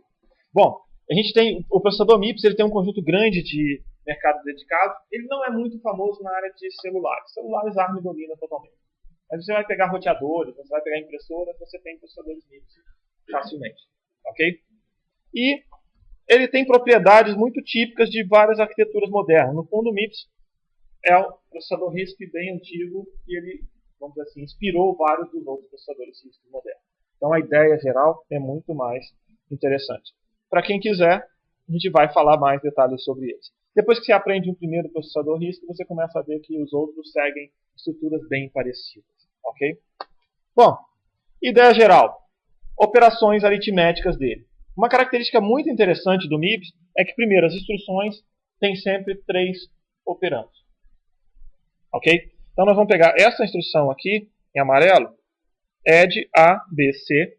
E eu gosto de fazer o seguinte, para você entender facilmente a instrução do MIPS, você coloca um igual no lugar da primeira vírgula e coloca a operação na segunda vírgula. Okay? Essa é a ideia de um processador, certo? De uma instrução com esse formato. Então, se eu falar para vocês a instrução de sub, o que você faz? Eu foco mais para o menos. AND ou, certo? Operações aritméticas e lógicas você vai fazer exatamente nessa cara. Então é o seguinte, o primeiro operando aqui é o operando de destino. Os outros dois são operandos de origem. E uma característica bem importante aqui é que na hora que você faz isso, na hora que você coloca esse operando, independente se eu esconder para você que operação você tem, você sabe onde vai ser guardado o resultado. Não é verdade? Eu não falei para você, por exemplo, eu pego essas instruções e falo A, B, C, eu vou colocar uma operação aqui. Onde é que vai ser o resultado? No A, ok? Então essa é a ideia geral que tem que ficar na cabeça de vocês. Além disso, nós temos a parte B e C, que é o que você precisa ler. Certo? Suponha que você queira adiantar um pouco a sua tarefa, você lê o B e o C. Quando eu descobrir o que tem que fazer, eu faço a operação com B e C e guardo no A. E é algo que a gente vai ver na hora de implementar o hardware, nós vamos trabalhar com isso. Nós vamos tentar acelerar o hardware lendo os operandos antes de fazer a conta, antes de saber que conta tem que fazer. Porque eu consigo saber esses caras. E cada operação que eu fizer, suboperação, eu gasto tempo. Então, o primeiro princípio de projeto é que você precisa de simplicidade para poder ter regularidade. Certo? Simplicidade e regularidade são duas coisas bem importantes. Quanto mais simples você faz, você permite que você consiga fazer uma estrutura bem mais regular. E vice-versa. Quanto mais regular você tem, você faz algo mais simples no hardware. Então você tem essas duas direções. Então, se você tiver algo bem regular, você faz a implementação mais simples. E se você tiver algo bem simples, você permite um maior desempenho com um custo bem mais baixo. Ok? Só para dar um exemplo um pouco maior, agora. Então nós temos um código em C, F igual a G mais H menos I mais J. Uma outra coisa muito importante é que a gente coloca 3 operandos por instrução. E só 3, não 2, não 4. Ok? Então 3. O que significa isso? Que a gente vai ter que fazer a operação G mais H, certo? Vai ter que fazer a operação I mais J, vai guardar a resposta desses caras da primeira no T0, resposta do segundo no T1, e aí você faz uma subtração do T0 menos o T1 para colocar no F. Tudo bem com vocês? Sabem tudo de assembly do MIT já? Oi? Praticamente, né? Falta pouco agora. Aritmética e lógica é fácil, exatamente. A gente vai começar a fazer um pouquinho a mais. Agora a gente vai entrar na nossa segunda resposta mais importante dessa disciplina. No fundo ela é a mais importante, mas ela vem depois da primeira, desde o início do semestre, né? Ela que aparece em segundo lugar, mas ela é a mais importante de todas. Lembra qual é a primeira resposta? Depende. Qual é a segunda? Não, não é depende. Certo? A segunda resposta é... Não é 42, é 32. Você conhece a ideia do 42? Certo? Então, um livro interessante para vocês lerem. 32 é a resposta para quase tudo que vocês vão ver. Então vamos lá, vamos começar a fazer perguntas para vocês. Qual o tamanho da instrução do MIPS em bits? 32, olha que legal. Quantos registradores o MIPS tem? 32, olha que legal, né? Certo? Você vai pegar uma instrução do MIPS, qual o tamanho dela? 32. Quanto de memória o MIPS consegue endereçar? 2 elevado a 32, olha bem. Quantos bits tem no seu registrador? 32. Notou que tem um monte de 32? Certo? Ok? Então, a resposta para vocês é, na dúvida, vai dar 32. Ok? Certo? Só que 32 tem a nota de prova. Diga. 32. Olha que legal. Todos para você fazer o que você quiser com ele. Ok? Ninguém quer nota 3.2, então não adianta tentar fazer uma meta por ali, não. Mas 32 é uma resposta muito comum para vocês. Tudo bem? Por que eu estou falando isso? Porque a gente agora vai começar a pensar um pouquinho em instruções. Na verdade, eu não vou voltar para o slide agora, eu vou continuar do 32 aqui. A gente falou quantos bits tem a instrução do MIPS mesmo? 32, olha que legal. 32 bits. Todas as instruções do MIPS têm 32 bits. Olha que coisa legal. Lembra quem estudou a assembly da arquitetura Intel? Você tem instrução de 1 byte até instruções de 17 bytes. E elas variam. Você pode usar quase tudo quanto é combinação que você possa pensar, existe uma instrução daquele tamanho. Certo? Então você tem pelo menos uns 17 tamanhos diferentes. Okay? Infelizmente não tem instrução de meio byte. Senão, se pudesse, eles fariam também. Ok? Bom, mas vamos lá. As instruções do MIPS, todas elas têm 32 bits. Se elas têm todas 32 bits, nós começamos com uma boa restrição. Tudo tem que caber em 32 bits. Ok? E aí nós começamos a falar. Agora uma pergunta cuja resposta não vai ser 32. Quantas instruções tem o MIPS? Não vai dar 32. Não. Vocês vão estudar mais ou menos de 10 a 20. Ele tem mais do que isso, certo? O MIPS básico, baseado nesse que vocês estão trabalhando, ele vai ter 84 por aí. mas vocês vão estudar de 10 a 20. Tem instruções de sistema operacional que a gente vai falar, tem outras mais para frente. O conjunto de vocês é um pouco menor.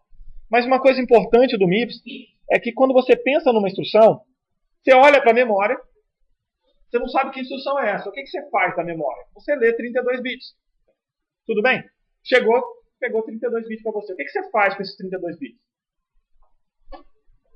Você tem que tentar descobrir que instrução é essa, não é verdade? Significa que você tem que olhar para um pedaço dela.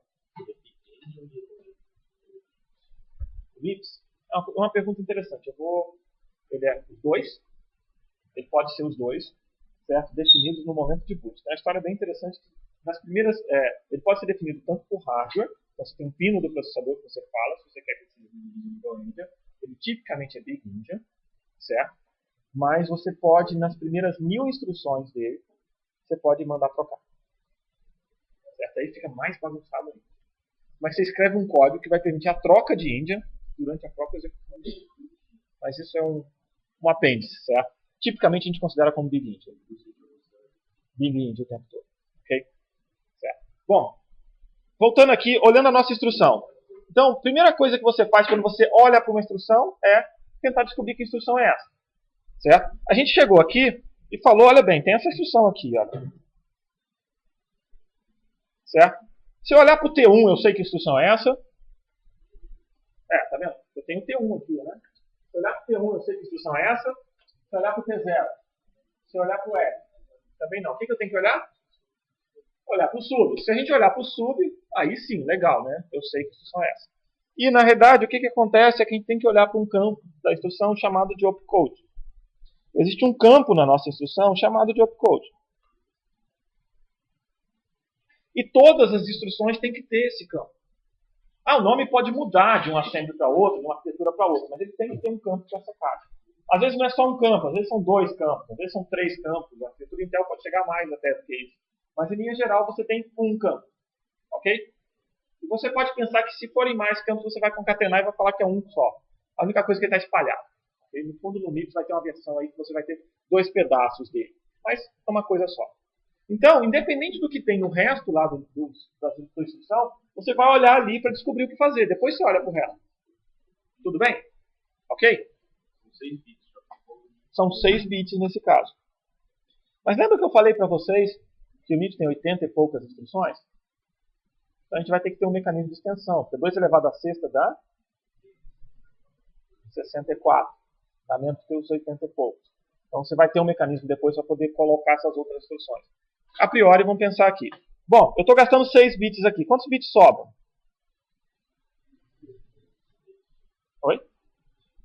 26. Não sobram 32. Não dá. 32 menos alguma coisa não vai dar 32. Mas aí que tá. Na hora que você somar esse número com 6, ele vai dar 32. Então tem 32 de sua forma. Certo? Só começou do canto errado. Certo? Então a gente vai ter o seguinte. Quantos registradores eu tenho? 32. Quantos bits eu preciso para representar um número que vai de 0 a 31? 5 bits. Ok? Tudo bem? Quantos operandos eu tenho na minha instrução? Tem? 3 operandos. Então a gente vai virar e vai fazer um campo, 2 campos, 3 campos. 5, 5, 5 bits. Faz sentido para vocês? Ainda sobrou um pedaço, né? Sobraram quantos bits aqui? 11 bits. Então a gente vai ter aqui um outro pedaço de 11 bits, que a gente vai dividir em 2 pedaços assim, ó. 5 e 6. Tudo bem? Esse aí é o primeiro formato. Eu não vou detalhar os 2 últimos, certo? Mas a gente vai ter aqui, por enquanto a gente não vai detalhar, aqui é um registrador, registrador, registrador. Tudo bem? Então, as primeiras instruções nossas, elas têm esse formato. Então nós temos todas as instruções que têm 3 registradores, elas vão ter um campo de opcode no início, os 3 registradores, depois elas têm 2 campos ali. Lembra que eu falei para vocês que 2 elevado a 6 dá 64, vai ter que ter um esquema para resolver, colocar mais instruções. O esquema nosso é o seguinte: quando esse campo aqui tiver 0, 0, 3, 4, 5, 6 zeros, você vem e usa esse campo aqui também. Quantas instruções eu sou capaz de representar agora? Dobro. Menos 1. dobro menos 1, exatamente. O que acontece? Eu vou ter 65 instruções que não são zeros, e mais 66 outras quando eu tiver um zero aqui. Aí eu passei, eu já tenho mais, tem 127 instruções. As 127 instruções são mais que as 80 e poucos que eu quero. Legal, chega, já está resolvido o nosso problema. E esse outro campo aqui, então ele vai ganhar o nome de function. Certo? Depois a gente vai ver um pouco mais detalhes dele. A priori, pensa só no nome para ele. Tá? E aí, nós temos mais um campo aqui. Esse campo aqui só vai ser usado muito raramente. E ele chama de shunt. Shift amount. Somente nas instruções de deslocamento você vai usar esse campo para colocar o deslocamento lá. Fora isso, você não vai colocar esse campo lá. Ok? 5 bits, você tem 2 elevado a 32, você quer deslocar 2 elevado a 5 a 32, você pode querer deslocar exatamente os seus 32. Casa perfeitamente. O que é isso aqui? Isso aqui é o formato de uma instrução nossa. Certo? Ok? As nossas instruções do MIPS têm esse formato, um subconjunto delas. Desculpa. Ok? Isso a gente vai ver mais detalhes de implementação por enquanto. Vamos pensar por enquanto só nesse pedaço aqui. Okay? Uma coisa muito importante aqui para a gente nesse momento é que esse é um dos formatos do MIPS. O MIPS tem 3 formatos. Certo? O primeiro formato é esse. O segundo formato, certo? Esse formato aqui é chamado de formato R. A intuição por trás disso aqui é que ele tem 3 registradores, então deram o nome de R para ele. Okay? É um formato que usa 3 registradores. Mas nós temos uma outra versão. Certo? Novamente, qual o tamanho da outra instrução? 32 bits. Todas as instruções têm 32 bits. Fica fácil fazer. Tem algum campo que vocês acham que vai estar constante aqui? O opcode tem que estar constante. Os outros você não tem garantia, mas o opcode garantidamente vai ter que estar. Lembra o seguinte, você não sabe que instrução é essa. Se você não sabe que instrução é essa, você vai olhar para aquele campo. Ele tem que estar lá. Okay? Então o opcode está. E os registradores? É o que? Oi?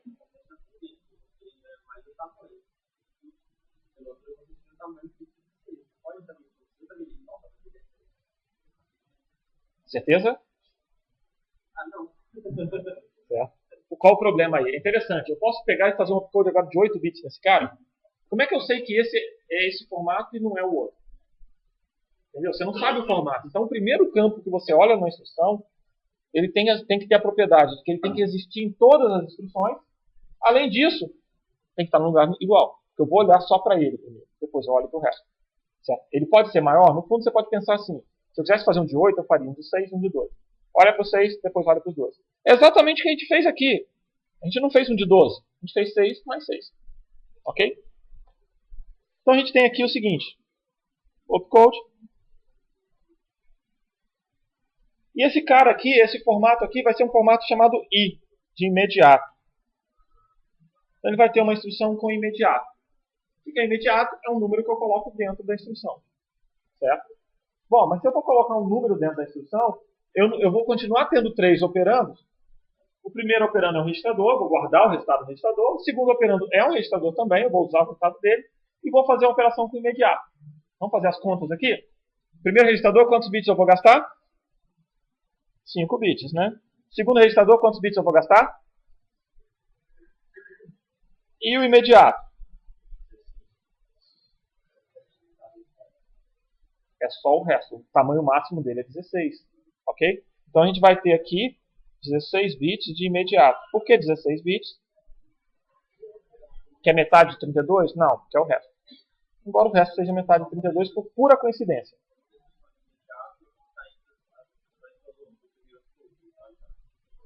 Exatamente. Toda instrução que vai usar imediato, ela tem que estar só pode usar o primeiro opcode. Certo? Essa é a instrução do formato I. Depois a gente vai detalhar um pouco mais. A gente vai botar instruções do formato primeiro. Mas eu quero mostrar para vocês questões de formato. E existe um último formato, esse é o mais... Oi.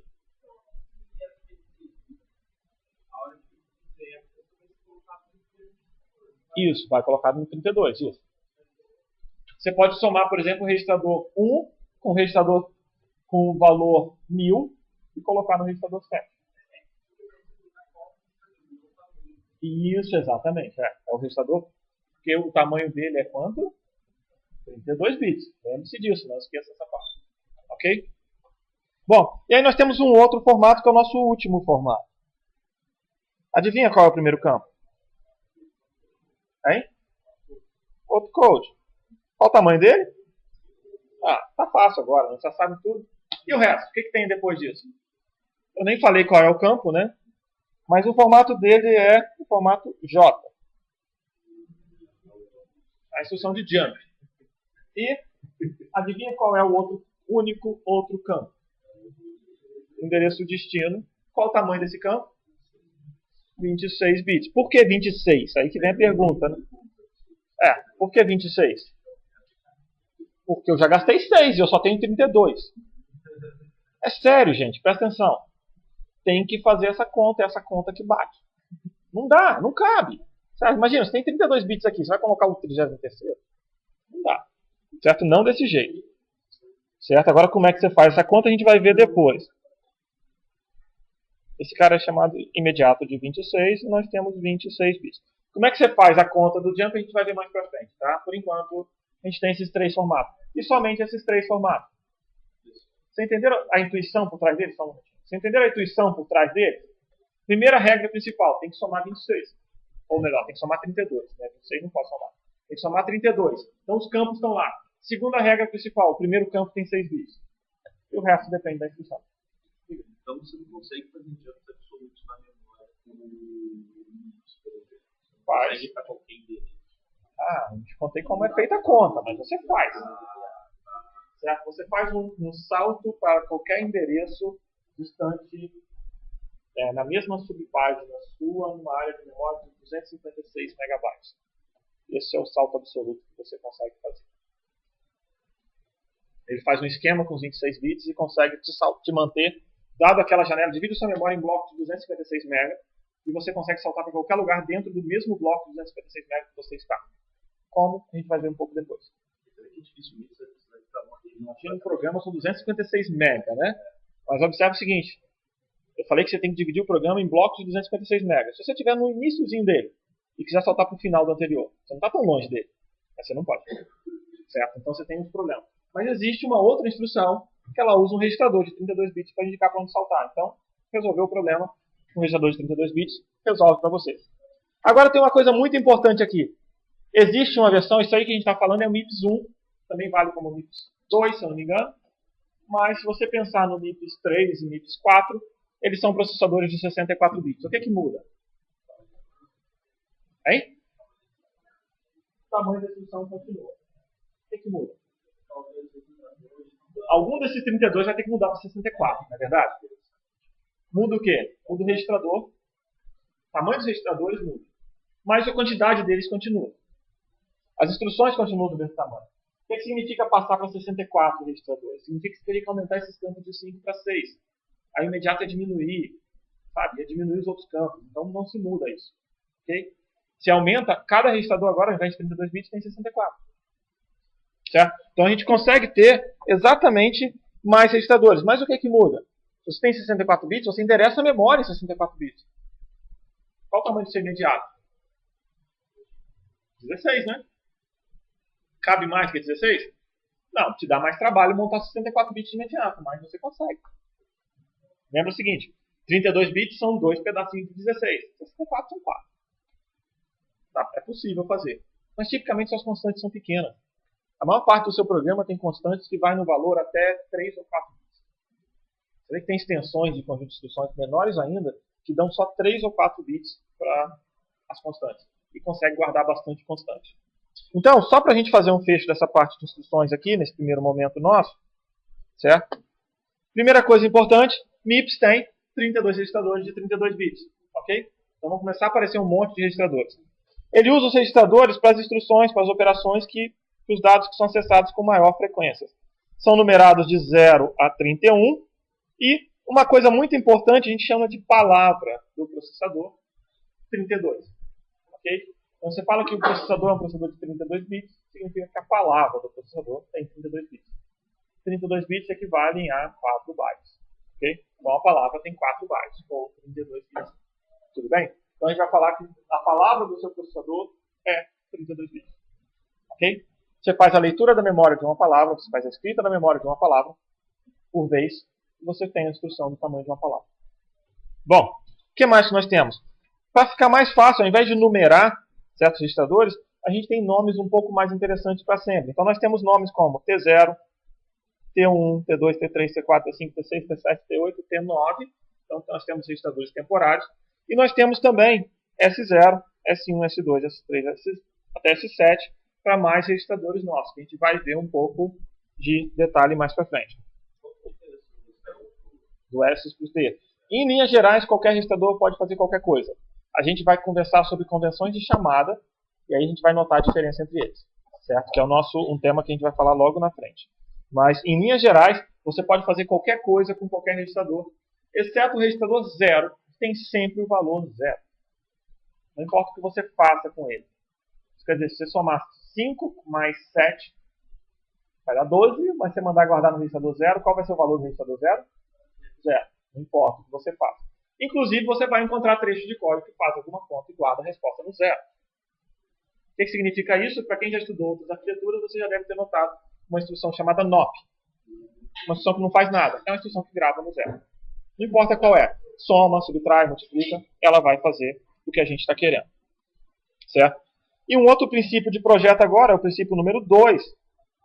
Menor é mais rápido. O que significa isso? Quanto menor for o seu processador, mais rápido você consegue rodar. Lembra do clock, ter que passar de um lugar para o outro e tudo mais? Processadores menores são mais rápidos. Menos instruções, consegue fazer coisas mais rápidas. Tudo bem, senhores? Então vamos tentar dar um exemplo para a gente tentar fechar um pouco aqui. Operadores com registradores em memória. Uma característica interessante a gente vai usar. Pensa assim, no primeiro momento para falar sobre os S e os T's, tipicamente as variáveis do seu programa estão nos S. E os temporários que você quer usar para fazer a conta por causa do assembly, você bota nos T's. Tudo bem? Você não é obrigado a seguir essa regra. Mas, certo? Você também não é obrigado a dirigir na mão. Você pode dirigir na contramão, mas vai causar acidente. Lembra que a estrada é idêntica dos dois lados. Lembra? Asfalto, pneu, certo? Mas você não é obrigado a dirigir na mão. Só que é uma boa convenção, convenhamos, né? Imagina se cada um quisesse andar do jeito que queria, né? Estava vindo aqui, alguém desceu essa rua entre o MEC e a física, né? A mão é para cá, né? Tinha um carro descendo ali. É levemente arriscado fazer uma coisa dessa, certo? Oi? É, exatamente. Mas, bom, é arriscado fazer uma coisa dessa, concorda comigo? Certo? Andar na contramão, essas coisas assim dele. Certo? Bom, então o que nós temos aqui? Variáveis, geralmente a gente coloca nos S e a gente usa os T's para valores temporários. Então nós temos aqui, se você quer representar essa mesma conta que a gente fez anteriormente, ao invés de colocar GH e J, a gente vai pensar o seguinte, você vai ter o F como sendo o S0, certo? Então você vai fazer a conta no final para colocar o S0 aqui, certo? Aí nós temos o S1, S2, S3 e S4, certo? Então nós vamos ter aqui, ó, vai fazer a conta do S1 mais o S2, depois ST3 mais o S4, e como você precisa fazer uma operação, você coloca esse resultado no T0, e esse outro resultado aqui no T1. Então agora você já tem exatamente o T0 e o T1 calculado, usa o T0 e o T1 para poder fazer a sua conta. Certo? Tudo bem, senhores? Dúvidas, perguntas? Alguma dúvida, alguma pergunta? Ok, então o que a gente vai fazer aqui? Eu só preciso falar duas coisas para vocês aqui para a gente encerrar isso aqui. Nossas instruções têm 3 formatos. Ok? Essa segunda parte. A gente já fez a revisão de desempenho. Todas as instruções têm 3 formatos no máximo. 32 é a resposta para boa parte das perguntas que vocês vão encontrar. Ok? Você teve que fazer esses formatos desse tamanho por causa da restrição do tamanho máximo de 32. Logo, os campos estão amarrados nisso aí. E, muito embora nós tenhamos alta flexibilidade sobre usar os nossos registradores, as letras que a gente quiser, igual seu nome mesmo? Seu nome. Hein? Igual a Flávia perguntou, eu posso usar qualquer um dos registradores para qualquer coisa? Pode, mas você deveria seguir um pouco mais as convenções. Na aula que vem a gente vai programar em assembly. Certo? E aí vocês vão ficar muito mais expert em assembly do mesmo. essa altura vocês já viram umas 6, 7 instruções sem nem pensar nela. Só pensar na operação aritmética, ela existe e está aqui. Falou? Quem está com a lista?